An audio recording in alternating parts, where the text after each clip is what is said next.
जय हिंद साथियों, मैं विकास एक बार फिर से आपके अपने यूट्यूब चैनल विकास यादव यूपी पुलिस पर हार्दिक स्वागत करता हूं। मैं उम्मीद करता हूं आप सभी लोग ठीक होंगे, अच्छे होंगे और आपकी तैयारी भी अपने बराबर तरीके से चल रही होगी। ठीक है, आज आप देख रहे होंगे बोर्ड पे है यूपी लेखपाल 8085 पद के लिए जो 2022 की वैकेंसी है। इसमें अब आगे की क्या प्रक्रिया चल रही है, चुनाव भी खत्म हो चुका है, अब आगे की क्या प्रक्रिया है हम उसके बारे में बात करेंगे। तो सबसे पहले अगर आप हमारे यूट्यूब चैनल पर नए हैं तो हमारे यूट्यूब चैनल को जरूर सब्सक्राइब करें, अपने दोस्तों के साथ शेयर करें ताकि इस तरीके के रिलेटेड अपडेट आप तक पहुँचाई जा सके। अब जो सबसे महत्वपूर्ण चीज़ें अब चल रही हैं यूपी लेखपाल के लिए एग्ज़ाम को लेकर के, एग्ज़ाम कब होगा, क्या आगे की प्रक्रिया है। अभी तक परसेंटाइल जो था, जो आपने पेट एग्ज़ाम दिया था उसको भी क्लियर नहीं किया गया है कि कितना परसेंटाइल रहेगा, इसमें कितने परसेंटाइल के स्टूडेंट क्वालिफाई करेंगे, कितने परसेंटाइल के स्टूडेंट एग्ज़ाम देंगे यूपी लेखपाल का। जबकि ये चीज़ें क्लियर हो जानी चाहिए थी, परसेंटाइल जो था ये चीज़ें क्लियर हो जानी चाहिए थी। पेपर काफ़ी दिन हो गया हुए लेकिन अभी तक ये चीज़ें निकल कर नहीं आई बोर्ड के द्वारा, यूपीएससी के थ्रू कोई भी या किसी भी प्रकार से नोटिस भी नहीं आई है। तो इसमें जो लेखपाल के पेपर देंगे ये तो क्लियर है कि जितने विद्यार्थी पेट दिए हुए हैं वो सारे स्टूडेंट्स नहीं दे पाएंगे लेखपाल के लिए, ये जान लीजिए। लेखपाल में वही स्टूडेंट दे पाएंगे जिनके परसेंटाइल मार्क्स जो हैं वो अच्छे हैं, वही स्टूडेंट क्या करेंगे, क्वालिफाई करेंगे या उन्हीं स्टूडेंट्स को शॉर्ट लिस्टेड किया जाएगा यूपी लेखपाल के लिए। हाँ, हालांकि फॉर्म तो भरा गया है, सभी जितने भी पेट एग्जाम में बस बैठे हुए थे या उन्होंने जो अपीयर हुए थे इसमें पेट में, उनको सारे स्टूडेंटों ने अप्लाई किया है लेखपाल के लिए। लेकिन ऐसा होगा नहीं कि अब परसेंटाइल अगर ऐसे होगा कि जितने लोग पेट दिए हैं वो सारे स्टूडेंट अगर लेखपाल का एग्जाम देंगे तो फिर पेट कराने का मतलब ही क्या था। पेट कराने का कोई मतलब तो था नहीं। पेट कराने का उनका तो ये उद्देश्य था कि इसमें से छट के वही स्टूडेंट लेखपाल के एग्जाम में बैठेंगे जो इसको क्वालिफाई करेंगे। और उन्होंने क्या किया कि अभी तक इसके लिए जो परसेंटेज था, जो परसेंटाइल उन्होंने दिया वही निर्धारित नहीं किया।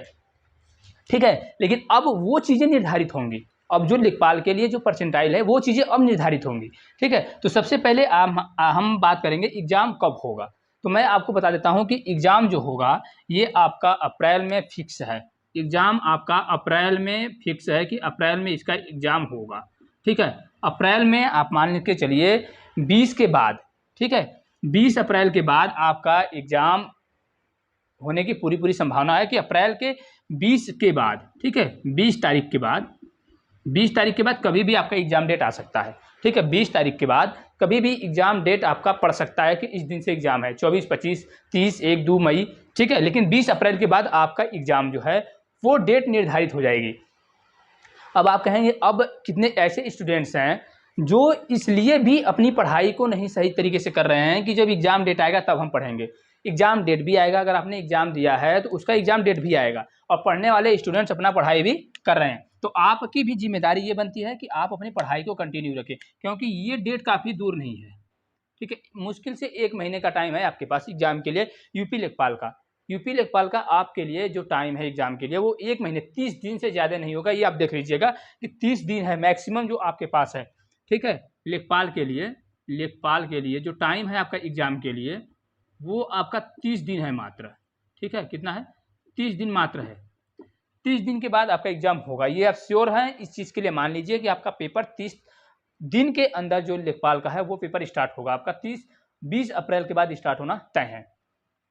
अब हम बात करते हैं परसेंटाइल के बारे में कि परसेंटाइल अभी तक कंफर्म नहीं हुआ है। हाँ जी, परसेंटाइल अभी तक क्लियर नहीं हुआ है, ना यूपीएससी के थ्रू कोई नोटिस अनाउंस की गई है, ना ही उसके ऑफिशियल वेबसाइट पे अपलोड की गई है कि नहीं परसेंटाइल कितने मार्क्स होगा। लेकिन फिर भी आप अगर अच्छे परसेंटाइल हैं जिसके 80-85 के ऊपर हैं, 80-85, 85-90 जिसके भी एबव हैं, वो अपनी तैयारी को बिल्कुल प्रॉपर तरीके से एक अच्छे कंटेंट के साथ पढ़ाई को कंटिन्यू रखें, क्योंकि वही स्टूडेंट्स इसमें क्वालिफाई कर पाएंगे जिनके परसेंटाइल अच्छे होंगे। और जिनके परसेंटाइल अच्छे होंगे अगर वो अपनी पढ़ाई में ढिलाई रखेंगे तो वो लेखपाल के लिए क्वालिफाई नहीं कर पाएंगे।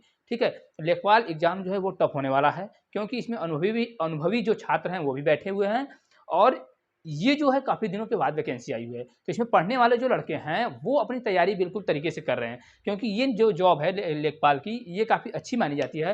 ये ऑफिशियल टाइप की नौकरी होती है, आपके घर के पास रहेंगे, अपने घर के पास से जॉब करेंगे।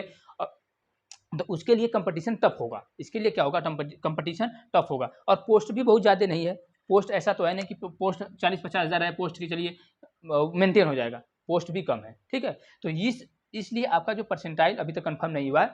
आप अगर आपके अच्छे परसेंटाइल हैं तो आप अपनी तैयारी को जस्ट कंटिन्यू रखिए, ठीक है। अपनी तैयारी को कंटिन्यू रखें, क्योंकि ये पेपर जो होगा वो लेखपाल का अप्रैल में 20 अप्रैल के बाद किसी दिन पड़ सकता है, ठीक है। इस चीज़ को आप मान लीजिए और आप अपनी तैयारी अब शुरू कर दीजिए। आपके पास 1 महीने टाइम है। आप जितने भी नोट्स बनाए हुए हैं, आप पहले के आपके पास जो नोट्स है, आप उसी का बिल्कुल रिवाइज करना शुरू कर दीजिए, उसी का रिवीजन करने शुरू कर दीजिए। प्रैक्टिस सेट जो है मैथ और रीजनिंग के लिए वो कंटिन्यू मारते रहिए, डेली का डेली जरूर मारिए। वैसे क्या होता है, जो आप प्रैक्टिस सेट मारते हैं मैथ्स के और रीजनिंग के प्रीवियस ईयर के, उससे आपका रिवीजन होता रहता है और आपके जो प्रैक्टिस होते हैं, आपका जो माइंड होता है वो बिल्कुल कंसेप्चुअल होता है। आपका माइंड स्ट्राइक करता है आपके क्वेश्चन पे, ठीक है। जो प्रीवियस ईयर के आए हुए क्वेश्चन होते हैं, किस चैप्टर से आया हुआ होता है, किस तरीके से आप लोगों को लगाना है, क्या ट्रिक आपको यूज करनी है, कहाँ क्वेश्चन में आपको परेशानी हो रही है, वो सारी चीजें उभर कर आती हैं जब प्रैक्टिस सेट करते हैं आप, ठीक है। तो ये रहा आपका परसेंटाइल। आगे की प्लान क्या होगी, तो यूपी लेखपाल की जो आगे की प्लान है आपकी, आप एक स्ट्रेटेजी बनाइए 30 दिन का।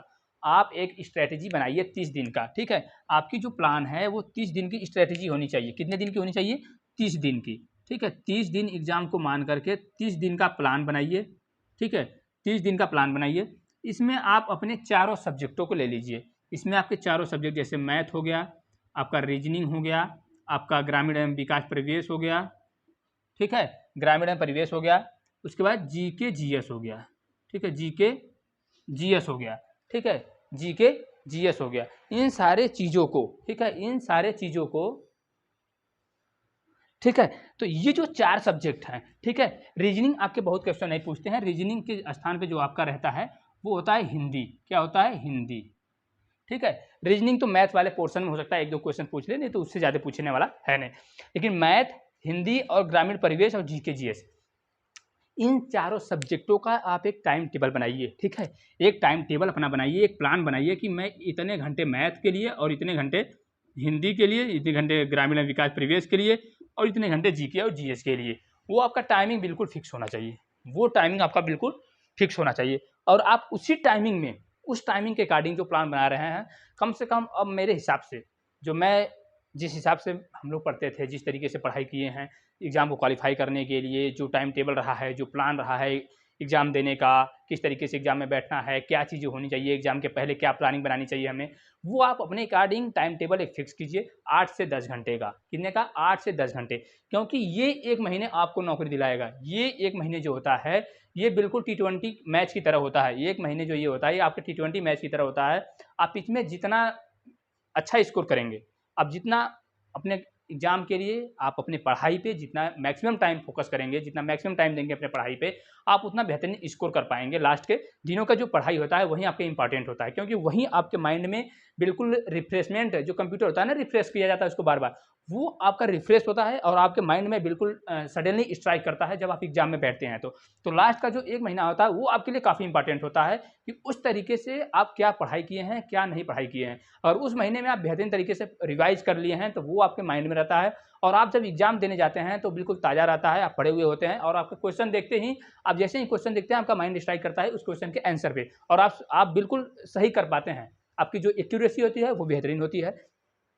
तो इन सारी चीज़ों को देखते हुए आप अपनी तैयारी को बिल्कुल कंटिन्यू रखें और जितना अधिक से अधिक हो सके, मेरे हिसाब से 8 से 10 घंटे आप पढ़ना शुरू कर दीजिए, ठीक है। 8 से 10 घंटा पढ़ना शुरू कर दीजिए यूपी लेखपाल के लिए, क्योंकि कंपटीशन टफ है, पेपर भी अच्छे लेवल का आएगा और आपकी तैयारी भी अगर अच्छी है तो पेपर किसी भी लेवल का आएगा, वो मायने नहीं रखता है, ठीक है। अगर आपकी तैयारी है तो, क्योंकि देंगे तो पेपर सारे स्टूडेंट्स ही देंगे, ठीक है। तो आप अपनी तैयारी को बिल्कुल प्रॉपर तरीके से, एक अच्छे कंटेंट जो आपने बनाया है, नोट्स बनाया है, उससे अपना पढ़ाई कीजिए, ठीक है। क्योंकि अगर कोशिश नहीं करेंगे तो फिर आपको हार मिलनी निश्चित है, ठीक है। कोशिश आपको करनी है, लगातार करनी है, जब तक आपका पेपर नहीं हो जाता है, जब तक आपका कहीं सिलेक्शन नहीं हो जाता है, ठीक है। तो ये रहा आज एक छोटा सा वीडियो आपके लिए लाया हूँ। आपको अगर पसंद लगे, अच्छा लगे तो अपने दोस्तों के साथ शेयर करें और हमारे यूट्यूब चैनल को जरूर सब्सक्राइब करें और इसी तरह के लेटेस्ट अपडेट जो होंगे आपको कंटिन्यू देती जा रहेंगी। तो अभी के लिए इतना ही रखते हैं, तब तक के लिए जय हिंद साथियों।